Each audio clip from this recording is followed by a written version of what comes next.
The most common way people give up their power is by thinking that they don't actually have any power. For example, we are citizens of a tribal government, and you actually have the power to shape this government. And that's required, and what's required of that is education. Because we're in a process right now in our history where we need to engage in a nation building experience.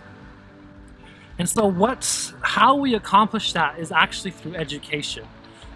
And so that's what I want to talk to you today about, is how to reclaim your power and understanding that you're worthy of what you want to achieve in the world, and you can do that through your education. So let me introduce myself. My name is Montana Duke Wilson, and I have a Bachelor's of Science in Economics, highest honors, a Bachelor's of Arts in Political Science, highest honors, an Honors Baccalaureate of Summa Cum Laude from Montana State University, and I also have a minor in Native American Studies. In addition to that, I also have a Master's in Development Studies from the University of Cambridge in Cambridge, England. I was also, during that time, I was a Gates Cambridge Scholar, which is one of the top scholars awarded in the world. And what I did there is I studied the development of nations. And when I was there, specifically, I wrote my papers on Indian tribes. I looked at how could Indian tribes develop. And this is where we get to the conversation today. So what I want to talk to you today is about how education is important for the growth of our tribe. And that requires everyone to help out in making sure that we can move forward together.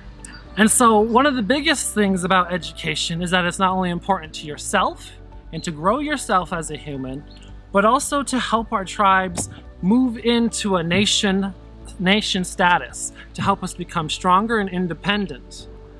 And so how we do that is really depending on your education. And when I speak about education, I'm not so much speaking about a formalized academy such as college.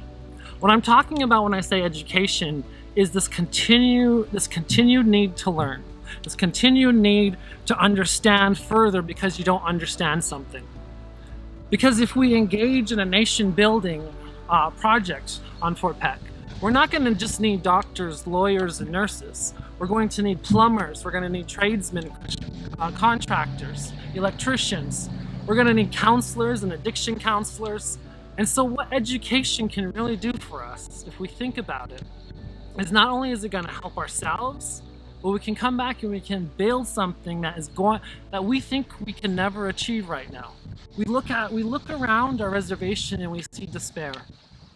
But the thing is, I see hope. Because hope is with you guys, with the youth. And that's what education is going to do. It's going to help you unlock your power to help us. And that's really what we need. That's what our people need. We have a lot of trauma from the history that went through us. And so we need people to be able to educate themselves, to be able to understand the trauma that which they've gone through. I myself have done a lot of research on that. And when I'm speaking to this historical trauma, and what that means is that if you look at what happened to Native people through the various stages that we interacted with the United States government, you see that we were highly traumatized because they sent us to boarding schools where they essentially murdered us and pretty much exposed us to germ therapy, removed our culture completely. And if you look at what that does to a person, it traumatizes them. And so sometimes we ask ourselves, why are our relatives behaving this way? And the problem that we have never sat and looked at is saying, we have gone through a lot of trauma. We have instilled a lot of trauma into our society, and we continue to perpetuate that trauma to this day. And we need to heal from that. And the only way we're going to heal from that is through our education. You're going to have to put in the work. And that is what education really is. It's learning more about something that you had no idea what you understood the day before. And you should never limit yourself, because your education has the potential to really help you grow as a person. And to help you understand what I'm talking about, I want to talk about 3 core areas of education. So the first one is you have to understand that education is going to give you the skills and the necessary communication to be able to talk and share ideas. A lot of us actually have really good ideas. The problem is that we never get those ideas off the ground because we don't know how to communicate. And so I want to talk to you also about communication and how you can get the skills necessary to help not only yourself, but also to help the tribe. Next, I want to talk about perspective and what education does to your perspective and how it helps you not only as a person, but helps you to become a better person. And what we're trying to do with education. And really, it's my view of what education is. And lastly, I want to talk about opportunity. What education is essentially, are you able and willing to reach for whatever height you want? Because education gives you unlimited opportunities. You literally get to go and decide what you want to do with your life. And so I want to start first in this conversation with communication skills. So one of the biggest things that a lot of you are not actually told is that you need to read, and you need to read a lot. Because when you read, that's how you inform your writing. Okay? And how most of society works, and this is the truth, and this is how I was able to get a Gates Cambridge scholarship to one of the top 2 universities in the world, is that I learned how to write. I taught myself, I instructed myself in the art of writing. And the only way you can understand how to write and you can understand different disciplines of writing is you're going to have to read. And that's the cold hard facts. And you just can't read one discipline. So I've challenged myself. I've written in the fields of astrophysics, the fields of medicine, the fields of art history, the field of food sustainability, economics, political science, and law.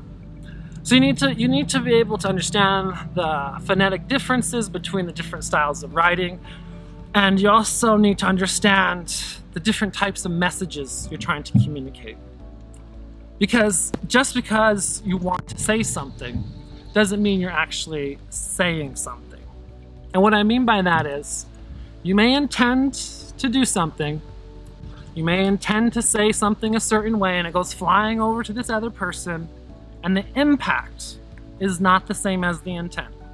And that's where the miscommunications start.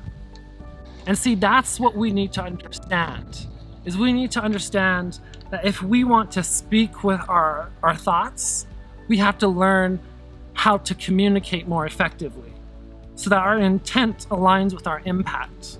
Because the fact of the matter is, a lot of us don't know how to communicate. A lot of us don't know how to talk to each other. And that's because we've never sat and challenged ourselves to talk. In fact, most of us prefer to text or Facebook each other. We're almost never in personal space. And that's something you shouldn't do. One of the biggest things you need to understand is, if you're going to sharpen up your communication skills, is you need to put yourself in the room with the people who can speak at a higher level than you. And it's not that hard. You just have to find people who understand and can communicate a little more differently from you.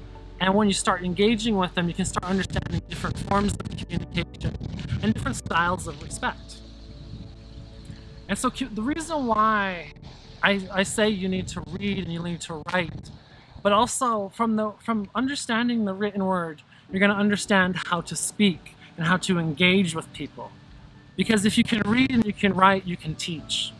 And that's what speaking at its core is. When you give a speech and oral communication, teaching, helping people understand something on a different level. Because remember, an ideal is only as strong as the story in which it's told. And so you can change the world if you can speak to the world. And so that is the power that you have. Each of us has this. This is nothing unique to me. The difference is that I just chose to do something else. I chose the path the least followed. I became super interested in education because I got to travel. I got to see the world. And that gets me to the next thing I want to talk to you about with education, and that is perspective. So how perspective works in education is, and I'm going to use myself for an example. we grew up, I'm assuming you're growing up here too, on the Fort Peck Indian Reservation. Grew up outside of Poplar. I went to school in Wolf Point. The only type of race is that you see around here is white or native. You don't really see any blacks, you don't see any Latinos, and you don't see any Asians really. And so what happens is that we allow our perspective to be shaped by the biases of society. And you're probably like, well, what's that mean? So let's unpack that.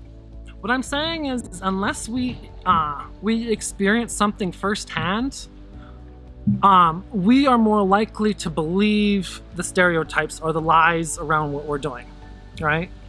So if you are watching the national TV and you're being fed this information about, say, a certain behavior or a certain group, you're going to start believing it because you haven't seen anything to the exception.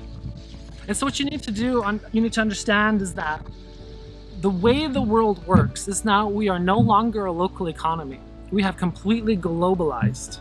And this is why coronavirus is such a nightmare, is because our global supply chains have been disrupted. And that's a different topic for a different day. But getting back to perspective, what that really gets at is that you can start understanding how you talk to other people. And you can see that with the way you talk to your cousins. What we call that in linguistics is code switching. And you guys talk in your own dialect. We all have our own dialect on Fort Peck. And it's a really cool dialect. And I noticed I do this too. I talk like I'm from Fort Peck when I'm talking to people from Fort Peck, Indian people from Fort Peck. But then when I'm not from Fort Peck, I learn how to talk differently. I learn how to talk more proper English. And that has a lot to do with my understanding of class, the class system. And this is the huge point of perspective. Most of us don't have a lot of perspective in the class system because we're born and raised and we're in poverty, middle class. We stay around that. We stay around that general class unless you can bounce up. So, and this is what will help you understand how the world works, is you have to get perspective. So if you can look at how things work, then you can look at how you can help change and shape the future. And so what I'm really talking about is, for example, I can give you a little more background on my history to give you some example, to give you a more concrete example. So when I first started my undergrad, I actually enlisted in the CIA. Yeah, back in the day. It was a few years ago. So I actually signed up to be a spy, which we don't actually call it spies, we call it the clandestine service, right? So I did that, and I got involved. I was like, I want to go into serving my country. You know, I have a lot of family in the military. I wasn't cut out for the military. So I was like, let's go into intelligence. So I went into intelligence. But then something changed. And so I went from this perspective of just knowing where I'm from and knowing how it is to be an American to I went on a semester at sea program. And what the semester at sea program is I went and lived on an ocean liner for 4 months. And what this was is we circumnavigated the globe, which means I went completely around the earth. I actually went through the Panama Canal and everything. And it was a class. I took classes, I took international focus classes on this ship. And what we would do is we would pull up into countries. So I went, I think the count is 14 countries I went to on this program. So, and this was by far the most life-changing experience I have ever experienced. And this is why education is really important to perspective, because it informs your personhood. And what I mean by personhood is it informs who you're going to be moving as in the world, okay? So it's your character. And your character informs your destiny. So this is really important. So when you start meeting other people, you're going to start realizing, wow, they're actually a lot different than us. And the way we think is not the same around the world, right? So first stop on this trip was Morocco. Morocco is still a kingdom, and it's in North Africa, but it's very much viewed as it's kind of in the political bloc with the Middle East, right? Because it's an Arabic country. They didn't speak English; they only spoke Arabic and French. So being a visitor in another country that doesn't speak your native tongue is something that we all need to experience. Because then you start realizing what privilege it is to speak to people in a language that they understand. Because you start understanding the complexities of the dynamic, and you start learning respect. Instead of just assuming everyone speaks English, you start saying, you know what, this isn't my home. Maybe I should ask permission to speak English to these people. And you start understanding that we move with a very singular mindset, very privileged mindset, one that isn't really taking into account how other people move. And, you know, so that's something that we should think about. It also gave me perspective I went to Ghana, and then after Ghana, I went to South Africa. And when I went to South Africa, I got to meet the Archbishop Desmond Tutu. And for those of you who don't know who he is, he was a very important figure in ending apartheid in South Africa. And apartheid is essentially the equivalent of Jim Crow laws. They were essentially keeping everyone segregated and oppressed, the black people. And so I got to go there, and I remember experiencing a country that has a really rough past with racism, and seeing, going into this country, and at night, there was these sirens going off telling me I had to get into the center of the city because they're sealing the gates. And they're sealing the gates from the black people. All the white people move into the center of the city, they seal the gates at night. And that was something I never experienced before. It was shocking to see that we're allowing this to happen to this day. You know, and then I go to other countries. Another country, for example, I went to was Vietnam. For those of you who don't know, we bombed Vietnam. About 2/3 of its country is incapable of agricultural production because we sprayed it so much with DDT. We killed them, pretty much. And so I got to go to Vietnam, and it's something, walking around a country and seeing these craters in the ground and saying, what is that? And people saying, that was your country dropping a bomb. That hole right there is from your country. Seeing blown out tanks just left in a field. In fact, we left so much military equipment there, there's a museum. The Vietnamese opened a museum. We can go look at all the atrocities we committed. They have a museum there. And then you can also see the people who have experienced extreme birth defects because of DDT exposure. So imagine that, having to see the responsibility of what a war costs, not only us, but also the other side. And I got to go into the Chu Chi tunnels, which is the tunnels that the Viet Cong were crawling through during the Vietnam War. Got to go experience that, and that was something that was an eye-opening experience because you got to see the Viet Cong through their own eyes. And then another experience that I got to do that gives you perspective is, I think, don't be afraid to engage in other people's culture. Like, everyone's so worried about appropriation. Well, guess what? Appropriation means you go experience it, take it, and keep it as your own. Okay? Don't do that. But you should experience stuff. And that's what I did. I experienced almost pretty much every different types of culture. I've been to Japan, got to go see Hiroshima, got to see where we dropped our bomb, stood right where it landed, but also got to understand the Japanese people and saw the most respectful culture I've ever seen in my life. Got to understand the way they think by discussing it with them. I got to go to Tibet and pray with monks in the capital of Lhasa. I've been to Beijing. I got to see one of the largest cities, got to see the largest airport. And all this exposure to the world. Oh, even if you want to know something really cool. So on my 21st birthday, I actually got to go on a safari. It was one of the coolest things ever. I got to go see giraffes, tigers. Oh my God, the tiger almost was out of control crazy. And that's what the thing is. And what I've learned from this perspective is that you can achieve anything you want. And that gets back to the communication. You can achieve anything you want if you can communicate it. And your perspective informs you. And so not only is outside perspective very important, but the internal perspective is very important. So now that I kind of talked about the external and how amazing that can shape you, we also need to focus on the internal perspective, which is kind of like you're probably sitting there like, damn, this guy is out of control. Well, that's out of control because I got my internal perspective right. I figured out how to communicate what I am in a very efficient way when I talk to people. And so your internal perspective is this. First, you have to understand that you're worthy. Like if you can't get off the ground with you're worthy of getting where you need to be, not gonna happen. So, and I think a lot of people don't understand that they are worthy of what they set out to accomplish. And you don't need to sell yourself short on that front.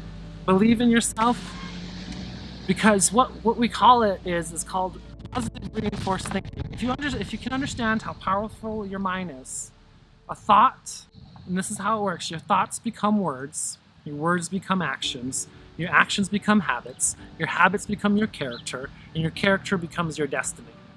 So what you think, you become. So keep that in mind. So that's why worthiness is so important. You're worthy of your dreams. Trust me, you are. If I can do it, you can do it. And so that's one of the biggest things that you guys need to take away from this, is perspective is also about yourself and understanding that you can do what you set out to do. But it takes discipline, because your mind is a complex animal that needs to be focused on what you want to do. And so that requires you to be able to communicate what you want to do. For example, maybe instead of drinking with our friends, we say, hey, no, it's okay to say no to people. I say no to people all the time. I get offered, let's go to the bar. And I'm like, you know what? That's not my scene. And that's fine. Life is not over. You're gonna have, and I can guarantee you this, if you do not prioritize alcohol, drugs, sex, gambling, what else? Pretty much all these things that can distract you. If you don't prioritize those in your life and you focus on your inner perspective, there is no limit to what you can achieve. Because you take all that energy and you can focus it on what you want. And I'm not saying anything bad about the people who are engaging in those. I'm just saying, if you want to truly help this tribes and help yourself in the process, we need you to not be afraid to educate yourself, to engage in learning, because we need people who can not only tell us and plan for us, but we also need those people who can implement for us. We need those people who we can engage with, and those are the people we're going to serve. Because the reality of the situation is we need everyone on board. And some of you are going to be future chairmen, future councilwomen, future sergeant at arms, future judges and justices of our nation. The time is now. Because if we don't step up, we don't start focusing with our education and start acting in a meaningful way and taking responsibility for where we're at in our lives, then we're not going to change anything. But we all need you, because at the end of the day, there's truly a huge challenge before us. And my generation's coming into leadership, and we're coming to ask you that we need your help. That we need you to come to the table and speak with us. We're no longer at a time where we can ignore you guys. And so that's what the challenge is. You are worthy for it. Thank you.